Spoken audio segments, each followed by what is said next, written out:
Foreign policy at the turn of the century was characterized by three vastly different philosophies: Theodore Roosevelt's big stick diplomacy, William Taft's dollar diplomacy, and Woodrow Wilson's moral diplomacy.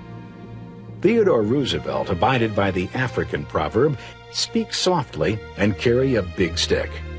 He applied this big stick theory to American foreign policy, believing the U.S. should take a strong role in Asia.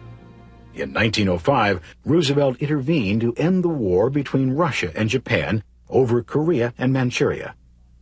When Japan was angered by racist sentiment in the U.S., Roosevelt arranged a gentleman's agreement. He would see that Asian discrimination ended, but in turn, Japan would have to limit Japanese immigration to the U.S. In a show of growing U.S. naval might, Roosevelt launched 16 warships on a world tour. Painted brilliant white, the flotilla was known as the Great White Fleet. The tour was a triumph. The U.S. was regarded as the most potent naval power after the British.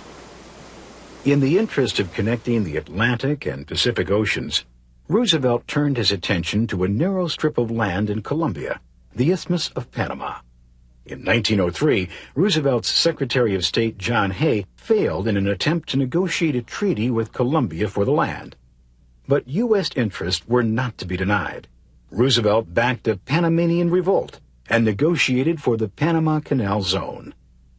Work began. Massive locks were designed to raise ships through the mountains and then lower them on the other side. 1.53 million cubic meters of concrete were poured, 70,000 workers recruited, and $400 million was spent. A marvelous engineering achievement, the canal was finally completed in 1914, just in time for World War I. In 1904, Roosevelt wielded his big stick again, adding a corollary to the Monroe Doctrine. Initiated in 1823, the Monroe Doctrine established a policy to limit European expansion into the Western Hemisphere. Roosevelt's corollary went further. It stated that the U.S. had the right to intervene militarily to keep European powers out of the Western Hemisphere. The Roosevelt corollary was exercised the very next year in 1905 in order to relieve the Dominican Republic's debt to threatening foreign creditors. In 1909, when William Howard Taft succeeded Roosevelt as president, he established a foreign policy encouraging U.S. investment in Latin America and China as a way of discouraging European investment. In contrast to Roosevelt's big stick policy, this new policy became known as dollar diplomacy. As a result, U.S.-owned businesses came to dominate the economies of many small nations in Central America, the Caribbean, and parts of South America. Latin Americans reacted with anger and resentment, but they were powerless in the face of the U.S. military. In 1913, Woodrow Wilson succeeded Taft as president. Wilson offered yet another approach to foreign policy.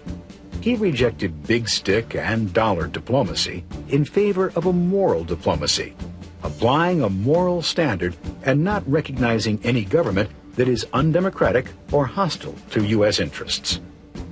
To protect U.S. business interests, Wilson rallied troops to stabilize Haiti, the Dominican Republic, and Cuba, effectively turning them into U.S. protectorates. Wilson encountered failure in his dealings with Mexico. In the late 19th century, corruption in Mexico was prevalent, escalating with the assassination of Mexico's president, Francisco Madero, in 1913, and the assumption of power by Victoriano Huerta. Not wanting to support a government by murder, Wilson refused to dignify Huerta's government. I am going to teach the South American republics to elect good men. President Wilson mobilized U.S. Marines to capture the port of Veracruz in Mexico. Although split over allegiance to Huerta, Mexicans were united in their opposition to U.S. invasion, and war was barely averted between the two countries. In 1916, when Mexican rebel Pancho Villa raided a U.S. border town and killed U.S. citizens, an expeditionary force of 11,000 men, under the leadership of General John J. Pershing, crossed into Mexico to hunt for Villa. After a year-long pursuit, Pershing's expedition was called off, but the affair increased anti-American sentiments. U.S. troops withdrew in 1917, and tensions eventually eased between Mexico and the U.S.